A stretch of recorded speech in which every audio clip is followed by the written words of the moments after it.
All right. Good morning, everybody, and welcome to Tuesday Talk. Thank you so much for joining us this morning. We've got an interesting program to share with you today, so let's kick right into it. We're going to start with a presentation from Chris and Robin, who have an update on our recycling efforts here at Regency Oaks. Chris, Robin.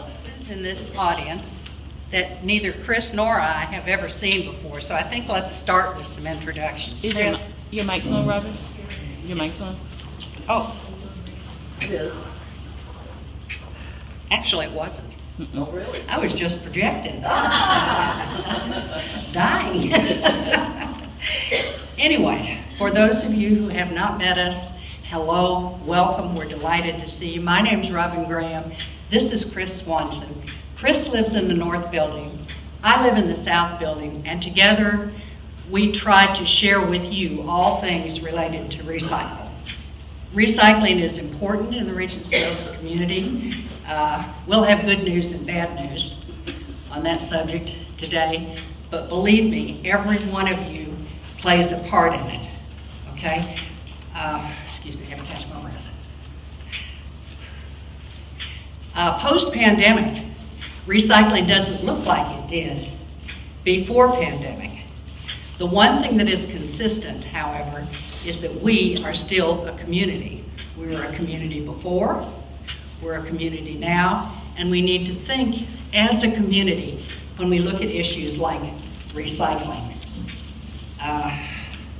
What we keep trying to do is make it easier for you, be smarter about how we do it, how we take best advantage of our resources that we have available, and that's what we're going to attempt to do today. So, if this works, like this. The other way. Yep. Oh, you're going too fast. You went two. Is that right? That's where I want to be. It sure is. Thank you very much. It's hard to do when you're right up on top of your slides like this. At the first of the year, the Railroad Board said, we are going to support the Extraordinary Impressions Program. And the recycling is another opportunity to do that because there are some promises that relate to hospitality in particular. And that is that we hold ourselves and each other accountable for what we do. And then that we pay attention to details. And that's what we're proposing to do here. Yep, you just point it right over there, yeah. There you go. Yeehaw. All right, does this look familiar to anybody? Yeah. Okay, that's how the recycling rooms used to look. Last week, they looked like that. Okay, what you see here is a green and yellow recycling barrel, a couple of them, and a sign over it telling you what you're able to do, and a blue barrel over here where paper could go. Okay, in the south building, that blue barrel was in another location. But the thing you need to remember is green and yellow and blue. That's recycle. Nothing else is recycle. Nothing but recycle goes in those particular items. Well, we decided, how can we make this easier to understand and clearer and meet the guidelines of our hauler? We decided we needed to make it bigger, for one thing, because our eyes, maybe people just aren't seeing because of some of the mistakes that we see. So we got busy and we decided to reimagine the space. And you want to click? Shall I? You go ahead. Let me change this You don't one. want to retrain. Ta-da! Well, good morning, everybody. And since it's May 4th, may the 4th be with you. As Robin pointed out, that we tried to make this simple, and when they thought of simple, they thought of me. So, this is my laser pointer. Yay, good. No batteries required, no trash, not even made of plastic. I haven't used it in over 30 years. It even has a shadow. This was our first iteration for cans, paper, flattened cardboard, plastic bottles and jugs. We also call it PB&J. And we decided to improve the graphics. Next slide, please. This is the sign, and they're up. We got the cans, rinsed, soda cans, tin cans, paper, which is newspaper, office paper, catalogs, magazines, flattened cardboard. We got a video of this a little later. And no food scraps in the cardboard, pizza boxes especially. Plastic bottles and jugs, also just rinse those too.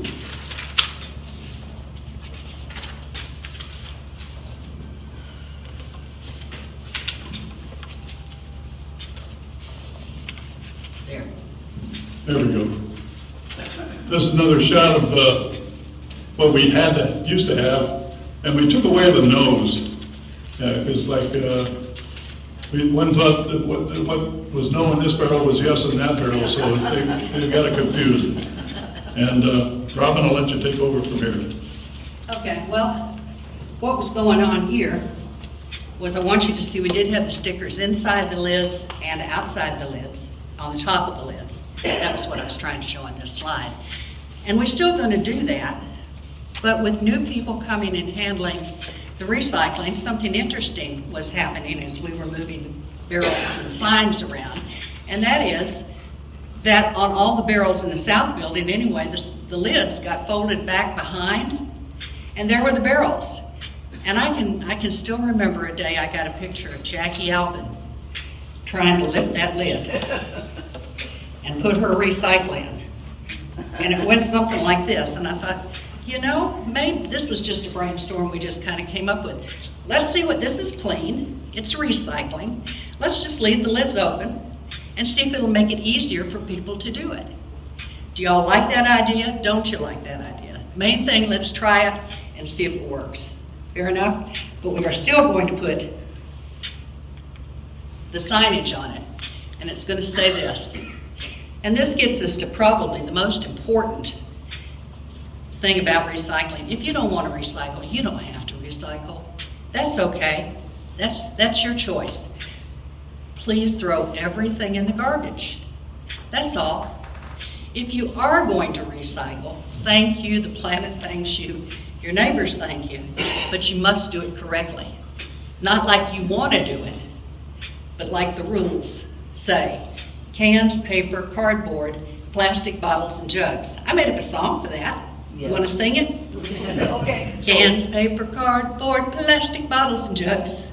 Cans, paper, cardboard, plastic bottles, and jugs. Come on. Cans, paper, cardboard, plastic bottles, and jugs. Cans, paper, cardboard, plastic bottles, and jugs. Thank you. Yay.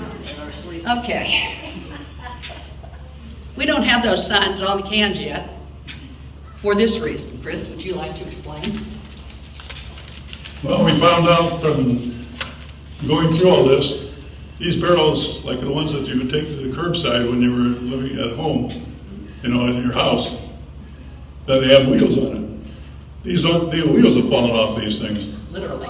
And so we've ordered some new ones from Waste Management, and they're coming soon, to replace the ones, because this is tough on staff, because then they've got to drag them and lift them.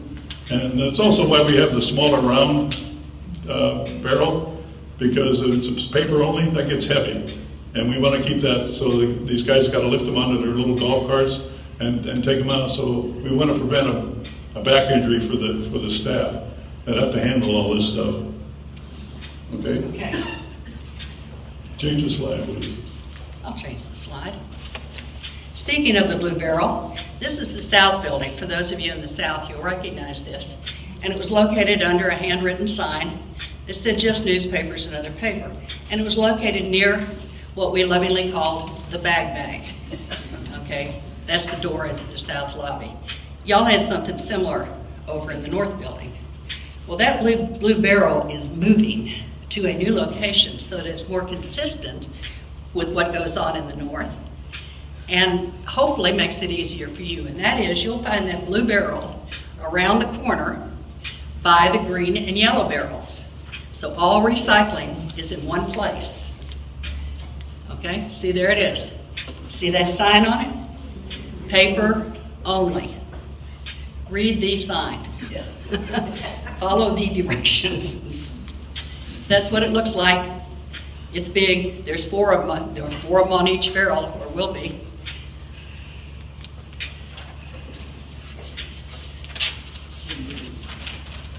And this is back to you. Oh. And this is in the south location, and it's just gonna be very, put your trash and plastic bags in here. We got rid of the bag, because there was no place to throw the miscellaneous trash that somebody might have. So the plastic bags and any other trash, that's because it's not on the list of the 4 questions you asked. It goes right into that and makes it more convenient. Next slide, please. There it is, big sign, so that we can have, very easy to see. This is the one on the end. Okay. Place all trash and plastic bags here. We're trying to make it visible and you can see that. Now, right after they were emptied, people took their recycling in a plastic bag, we think, and put it in the recycle barrel. Plastic bags are not to be in recycling, nor any plastic, because it isn't a bottle, it isn't a jug, it's not cardboard, it's not paper, it's not a can, so it's gotta be trash. And this might be a good time to, That's what we're working on. Radars. Radar. we got an insert, because we just found out this morning, we got fined Again. And that's one of the key things we wanted to just prevent us from being fined, because the fine was $1,600. They're not shy to charges of Waste Management. And we have a video from Waste Management that shows what the fine was for. The magic of technology. This is the back of a recycling truck. Flattened cardboard. Oh, that was Regency Oaks. They got 1, 2, 3, 4, 5. That looks like maintenance to me. 5 filters. We're told that's not maintenance. Well, and it's also unflattened cardboard. Yeah, The 2 things that. yeah. So we've got to educate everyone, not only us, but staff also. Just to keep an eye out for what could be a potential fine. And remember, because we pay for everything, it's all in this monthly service fee. So we want to prevent that. Isn't that a jug of cat litter? Yeah. Oh, the jug's fine. Yeah, the No jug's problem fine, with it's just, jug. there's 2 plastic bags in there. And, Those are plastic bags, both of them. yeah, Brand new empty cans, signs up above. yeah. Y'all, help. You want to summarize, please? Yes, Oh, before you do, can I weigh in? absolutely. So. We're gonna say no? Thank you. So, I just want to weigh in as well, and it's not so much whether it was the maintenance staff who did it, or it was our new residents who did it, or who are brand new to the community and don't know our recycling process. We're all in this together. It's a community effort. We need to educate residents. We need to educate staff. And the object of the exercise is to try to get it right. And the one thing that I think Chris and Robin really did right this time around is there are pictures of exactly what is recyclable, and if you're putting something in there that doesn't match one of those pictures, throw it out. Because when in doubt, throw it out. Yes. And so if you don't have an exact match to one of those pictures, just don't do it. Just put it in the trash. Thanks. Thank you. You're welcome.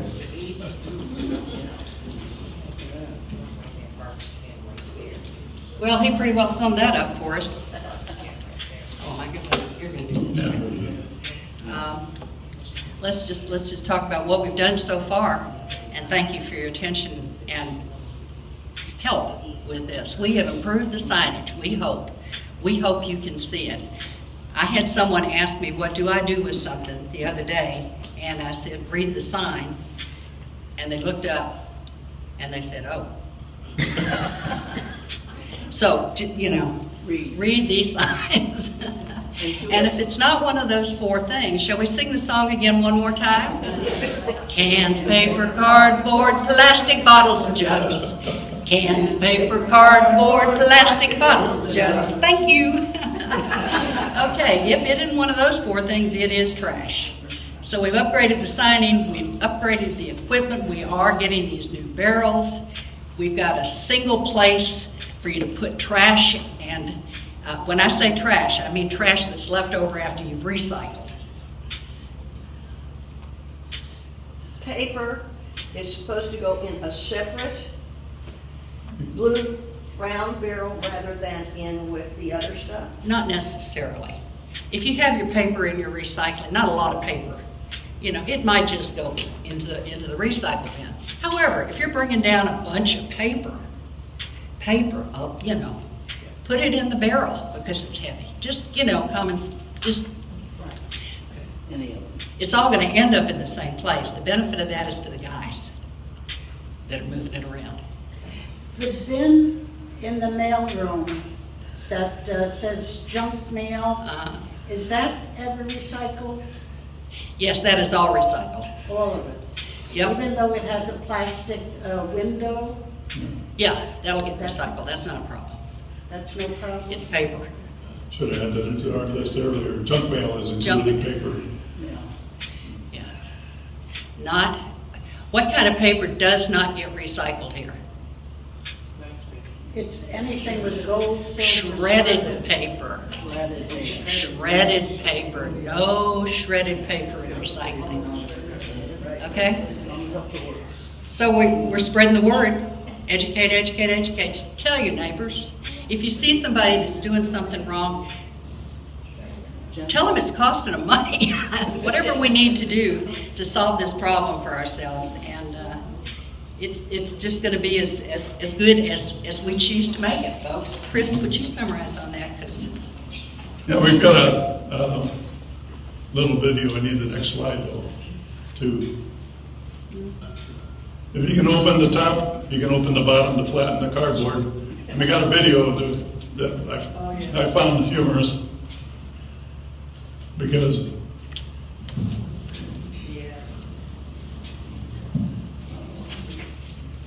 there we go. See, he's trying to open the bottom. And we got the sound off, but that's okay. You've probably seen the commercial. Now he's going to flatten the cardboard for him. Break it down. There you go. That's See? it. No, we don't have that guy that size on maintenance. So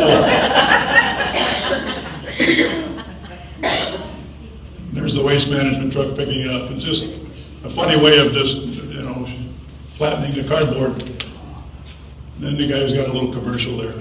Thank you, Tiffany.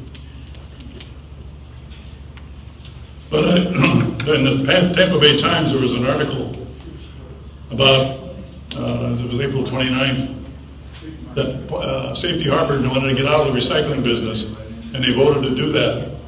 And Pinellas County went and visited them and told them how much recycling going through the trash stream was going to cost.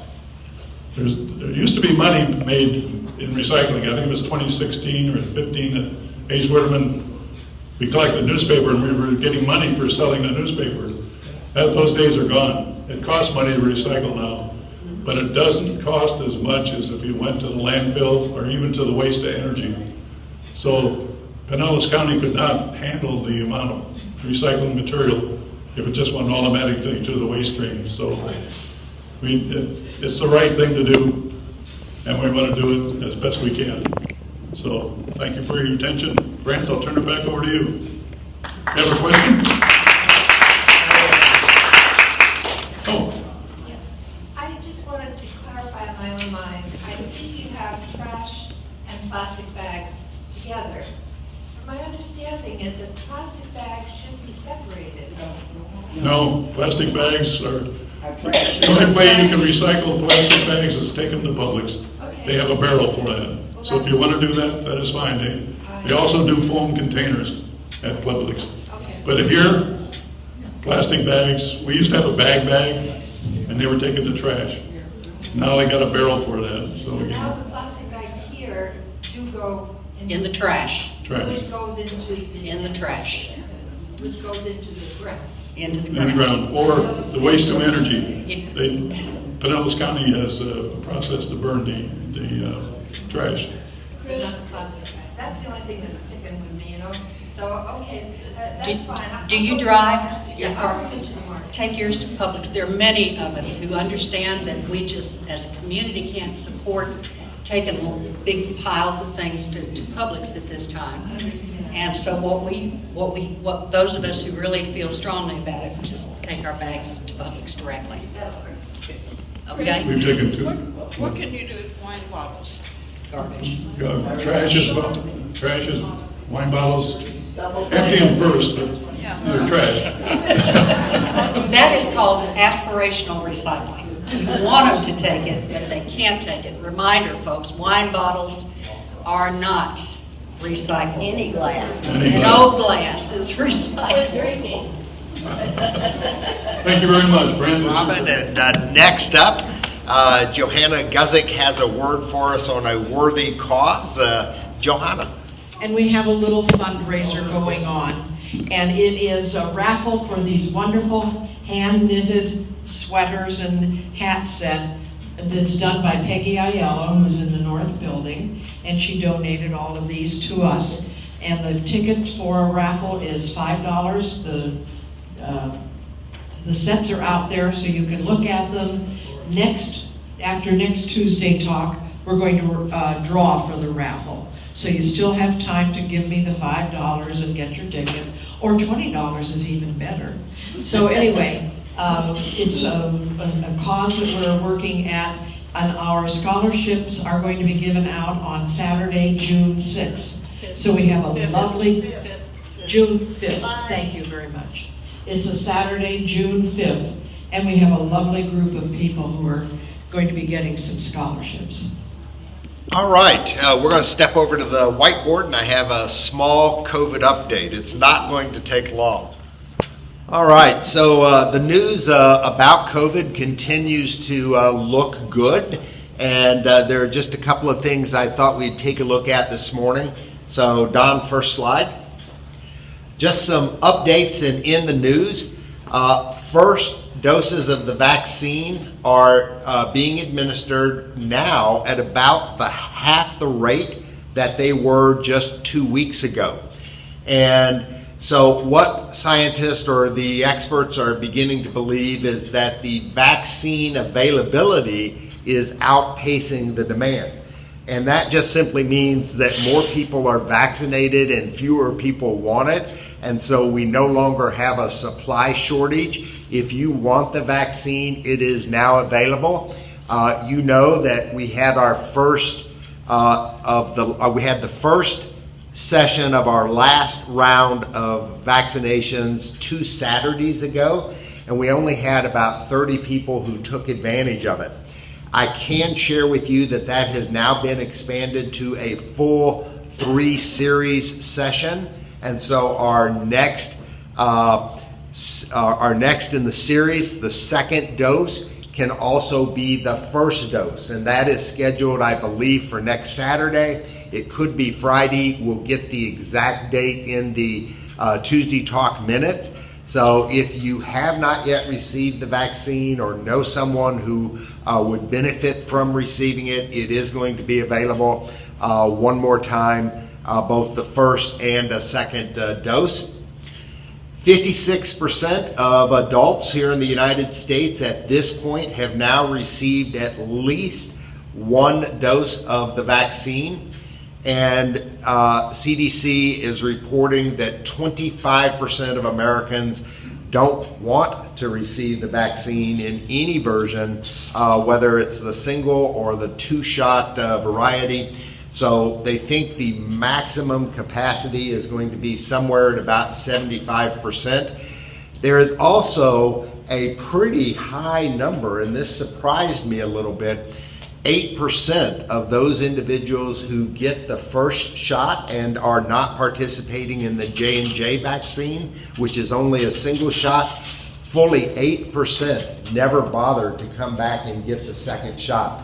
And so it's better than nothing. You have about a 48% efficacy rate on the Pfizer product if you only receive the first dose. And so 48% is better than nothing, but it surprises me that that number is so high. Next slide. Oh, sorry, there was a question. Do you think that percent that don't want it includes teenagers? I'm sure it and does. Younger, Yeah. not just adults? Yeah, so Jean's question is, does that 25% who say they don't want it, does it include those under the age of 18, which the CDC is not recommending get the vaccine? And yes, they're included in that number. All right, next slide.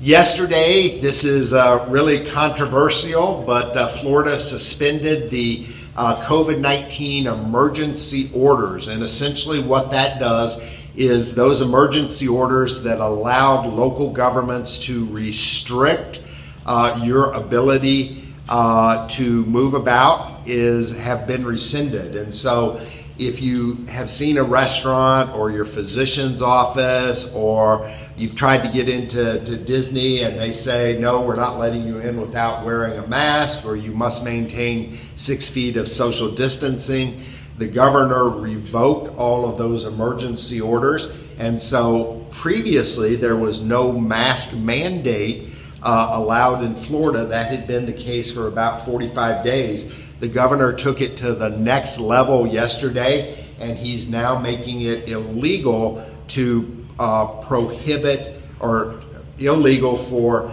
vendors to not allow access based upon mask wearing or vaccination records. So there is now no forced mask wearing or social distancing in the state of Florida. Evidence to support that the United States is nearing the tipping point. We saw we're a little over 50%. We know that the maximum capacity is 75. That's what they're estimating. So we are 25 to 30 million doses away from having herd immunity. And ever since day one, that's always been what the CDC and CMS have been telling us, is that herd immunity is how we ultimately will defeat this virus. And it's when the number of people who have been vaccinated or had COVID and recovered are exceeding the number of people who are ill or just recently diagnosed. So we are approaching herd immunity. You probably have heard the president talk about that happening as early as July. And as I look at the trends, I think those numbers are probably pretty accurate.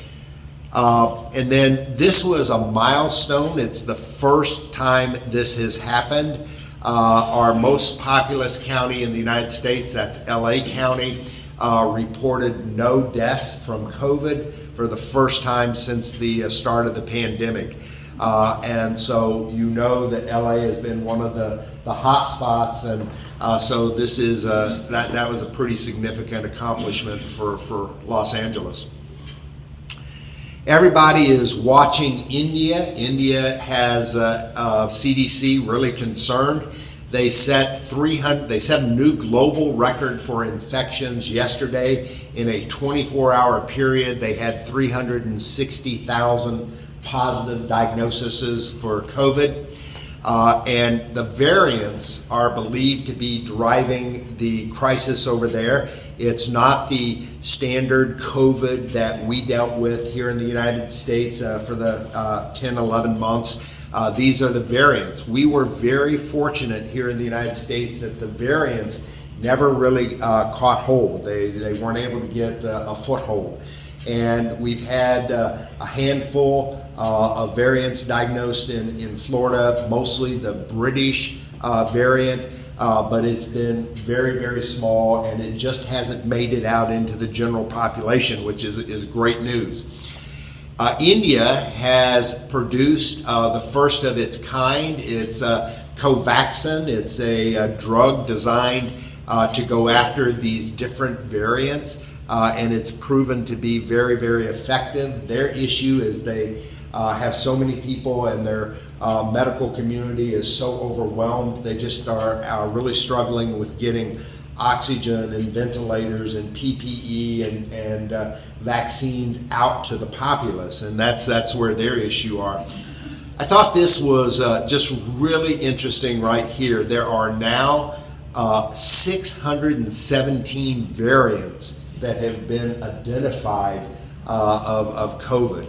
And so this is, you've heard me talk about this in the past. COVID is a virus. It is just like the flu.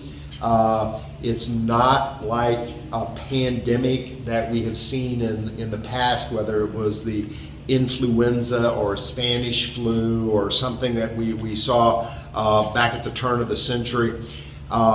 This is something that we're going to deal with every year. Every year you're going to have to get a flu shot. You're also going to get a COVID shot.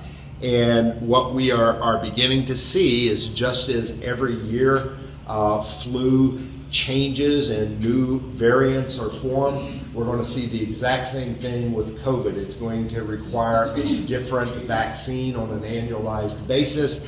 And we will, this fall, everything I've read predicts that there's going to be another COVID flu-like vaccine that you'll be able to get. It should not be the process that we've had to go through this first time. It's going to be more like your flu shot, where we'll do a clinic here, or you can go to your physician's office or Walgreens or CVS and get that flu shot, and at the same time get your COVID vaccination. All right, Don, I can't remember if there's one more. No, sir. There is not.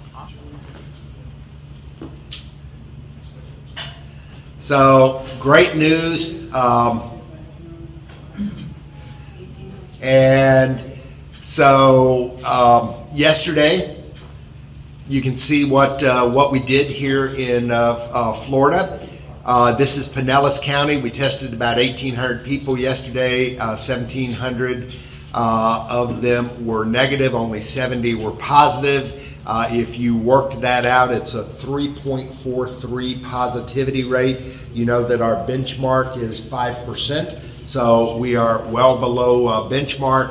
And if you look at this line graph down at the bottom, you can go back to the start of the month of April and just see throughout the entire month the number and incident of new COVID cases continue to decline, and the numbers continue to just look really, really good for us.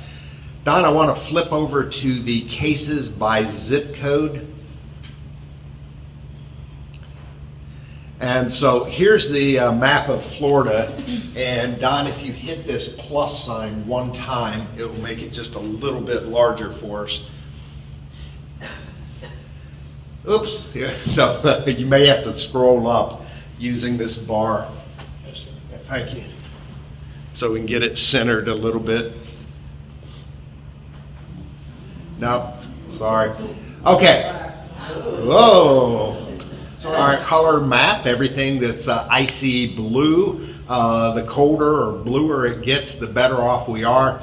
And you can see most of the state is blue. This is representing the number of new cases throughout Florida.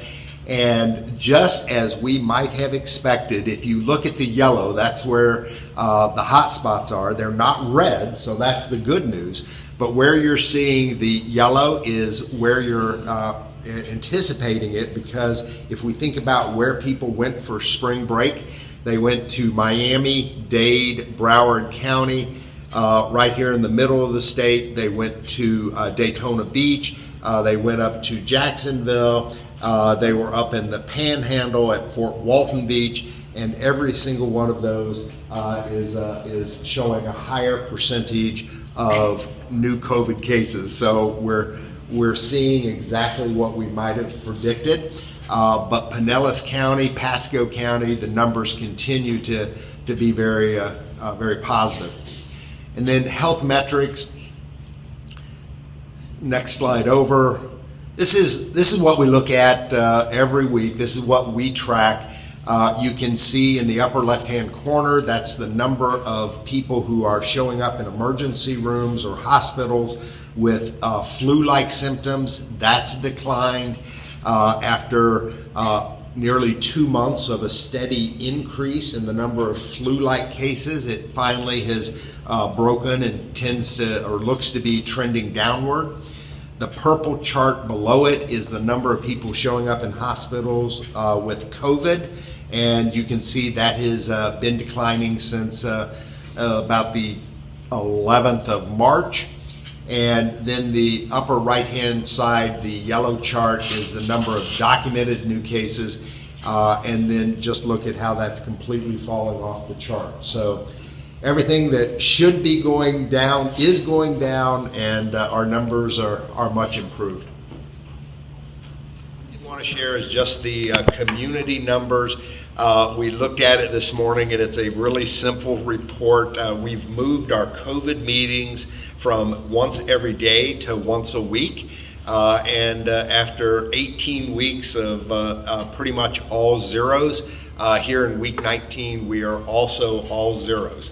And so what that means is there's not a single person on staff or a single resident in either our independent living, assisted living, or skilled nursing that we suspect of having COVID-like symptoms or are tracking, and there is no one under quarantine. So the numbers are great, and you know that we completely reopened 2 weeks ago. And so the community is back to being completely reopened. Our visitors and families are able to come into the community. They are not required to wear masks. Our salad bar is open. Our dining rooms are at 100% capacity. And so the community is, completely reopened.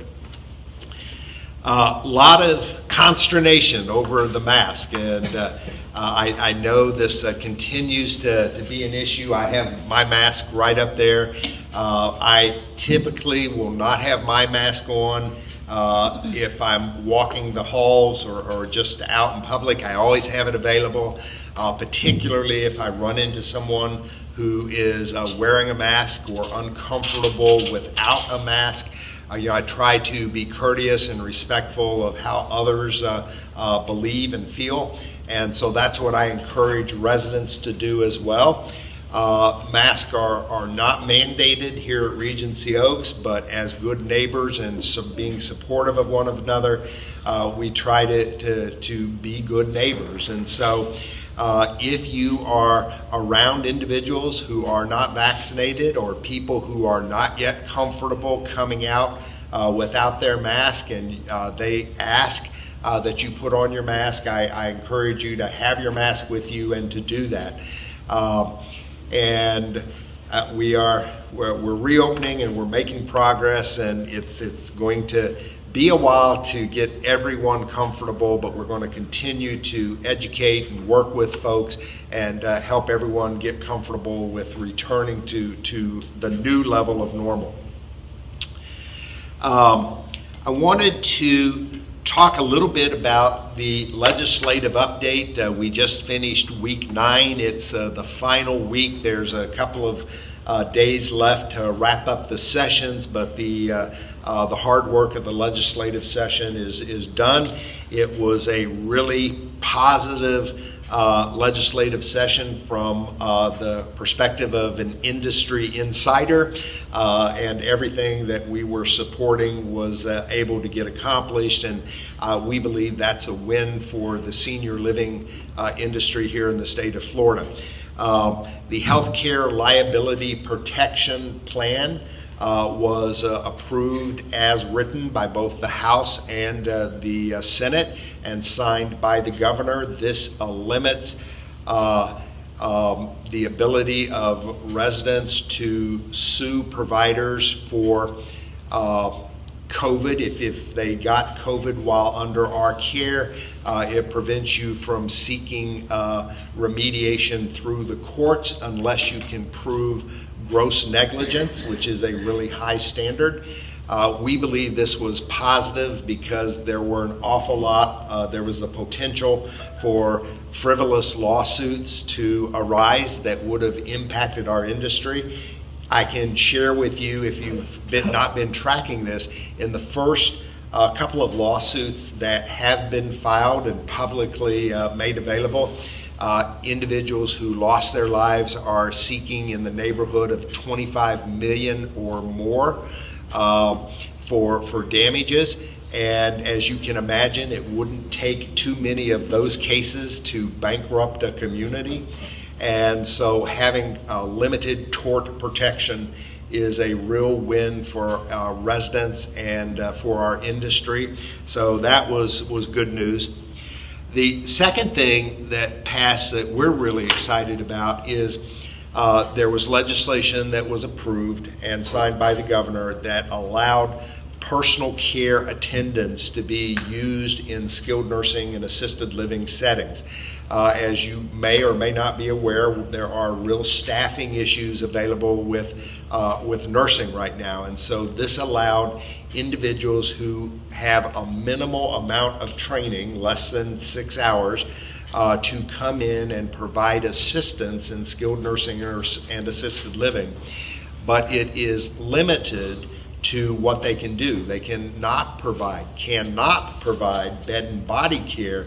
They can only assist with transporting people to and from the dining room, providing water at bedside, fluffing pillows. And so it's not a hands-on role, but a support role.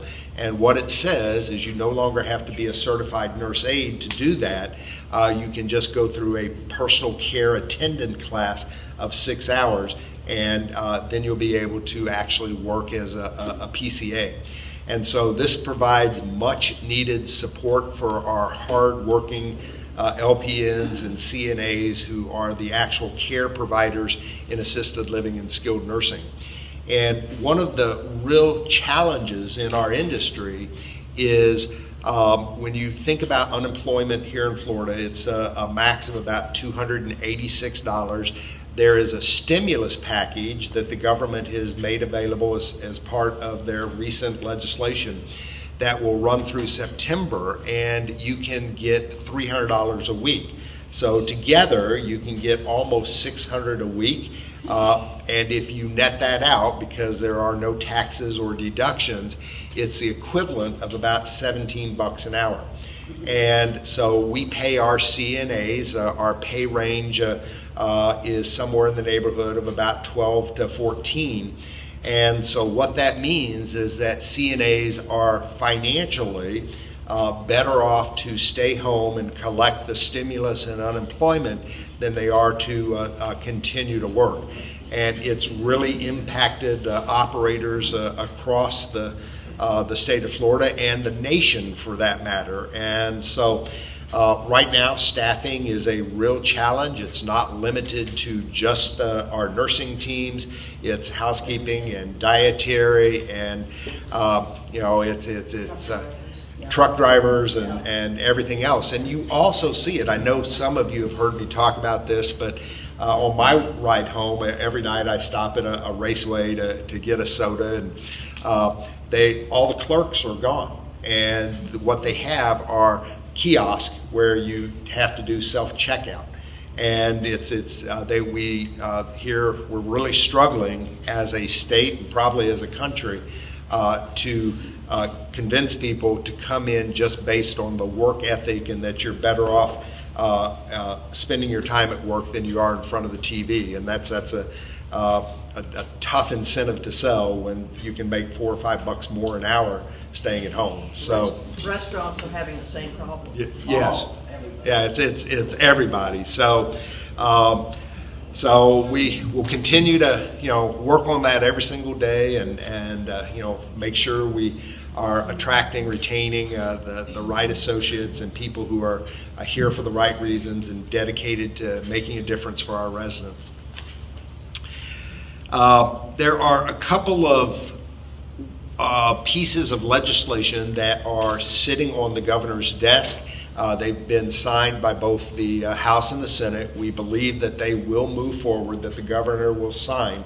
are just three of them that I want to talk about. And the first one is related to fraud during a pandemic, and it makes it illegal to take advantage of individuals using fraudulent claims. Whether this is PPE, personal protective equipment like masks, or whether you are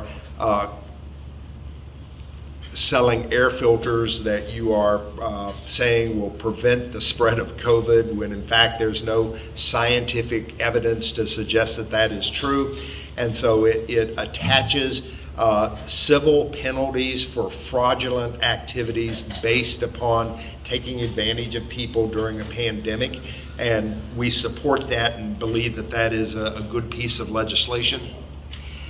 There is also a new piece of legislation that would limit a governor's power, and we, even though it's a limitation to executive authority, we still believe that Governor DeSantis is going to sign it.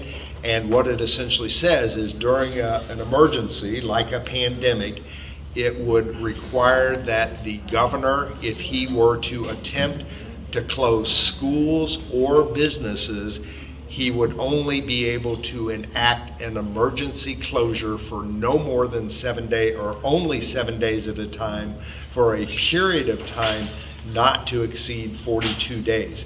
I support that legislation, and I believe that Governor DeSantis will sign it into law.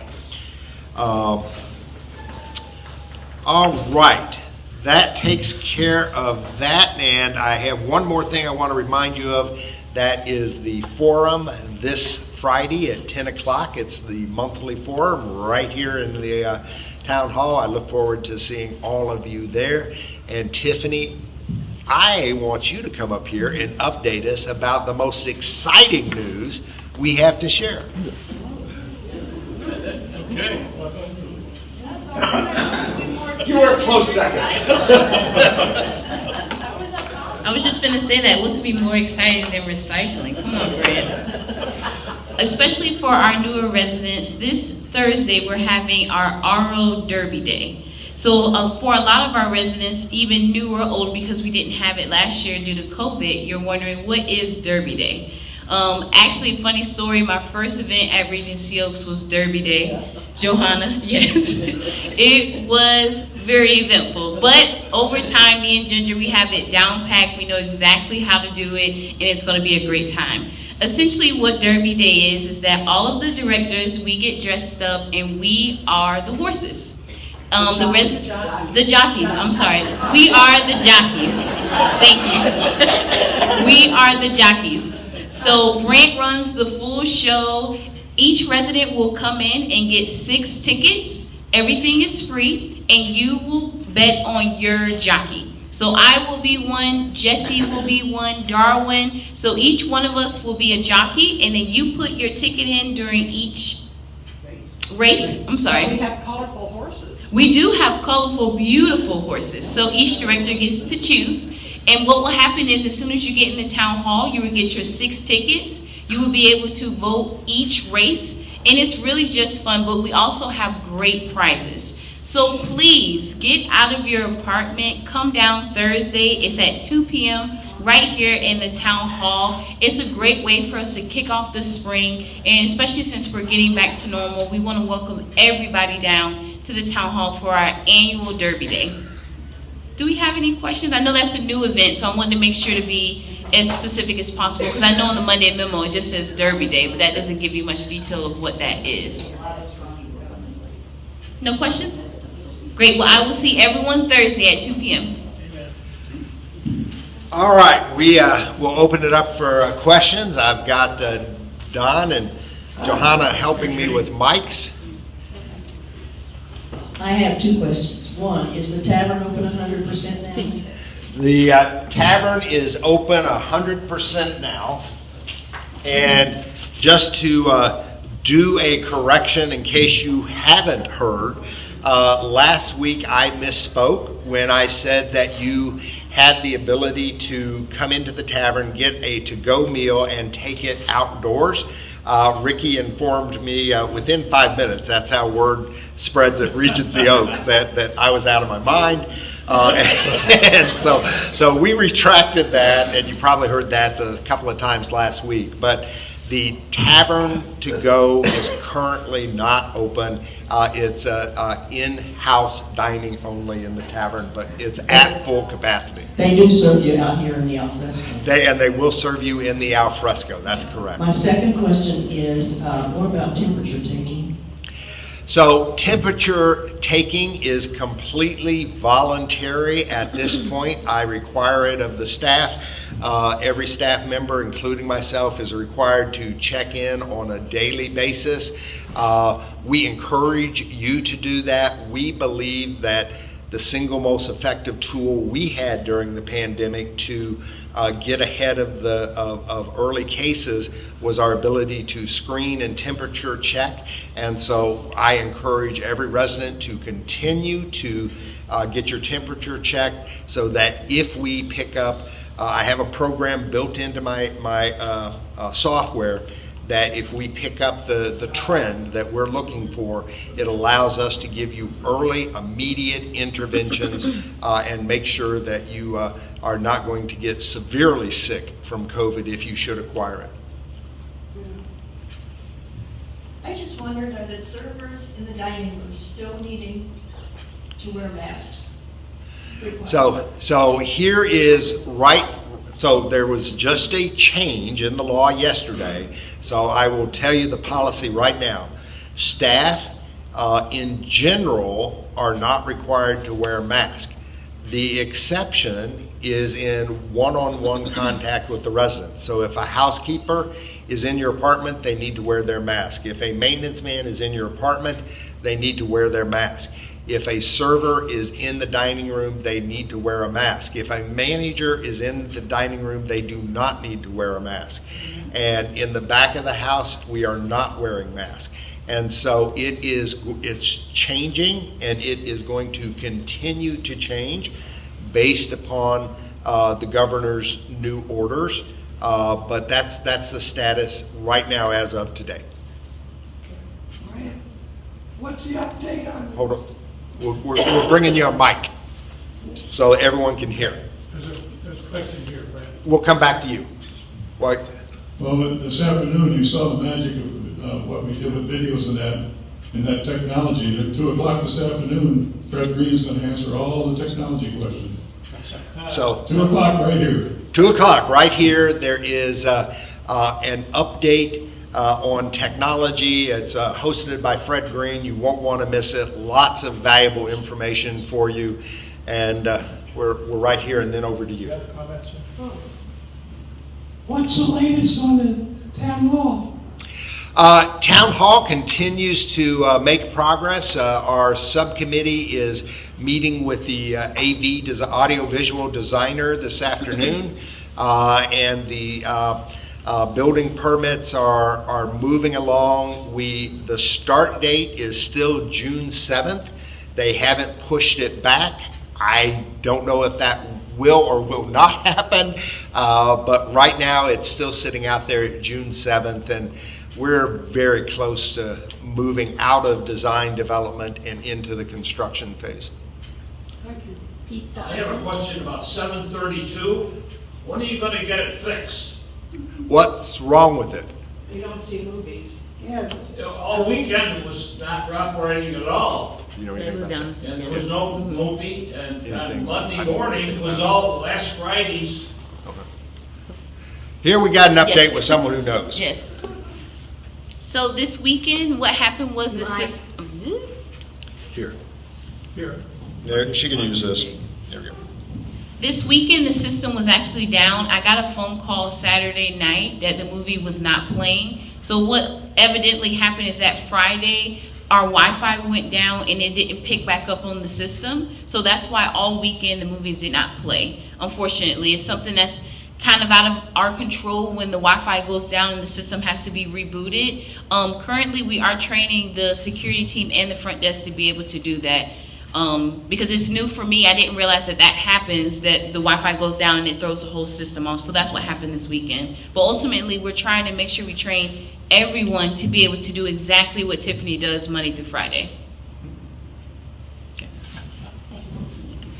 Yeah, the other thing that I will add to that, it was supposed to happen yesterday, it did not. They didn't call, show up, or say. But the other thing that is happening is we are transitioning to Frontier for our community communication. And that cutover was supposed to have happened yesterday. We're making that change because we believe we'll get more reliable service. But that did not happen as it was supposed to yesterday. So they didn't start off on the best foot.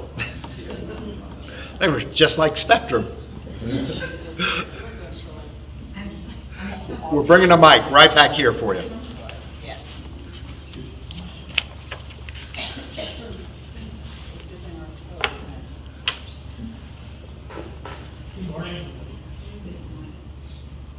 I'm sorry, I just missed the time for the tech class that they. 2 o'clock. 2 o'clock, right here. Here. Right here. Yes, ma'am. Pizza oven? Pizza oven. So Chet Janes, I don't know if Chet was here, he left. Chet Janes and I and Darwin looked at the 3 bids yesterday. We had a couple of recommendations that we're sending back to have amended. The Department of Business and Professional Regulations has had the plan for 2 weeks. They are in their final review. I don't know how long that final review is going to take. I would think less than 30 days, so we're probably another 2 weeks out. Once we have the department's sign off, the 3 bids will be ready to go, and we have a solution. I'm pleased with it. And if is my computer still up and running over there? No. No. Okay. Turn it back on if you want. Tap it, Lauren, and just see if it will come up. It's on sleep right now. All right, I can show you a picture of what it looks like this morning a little bit. Say it again, Brent. What? Say it again. Okay, so, thank you very much. I really appreciate you coming out. I hope you got a lot of good information. And don't forget, we'll see you this Friday at the monthly forum.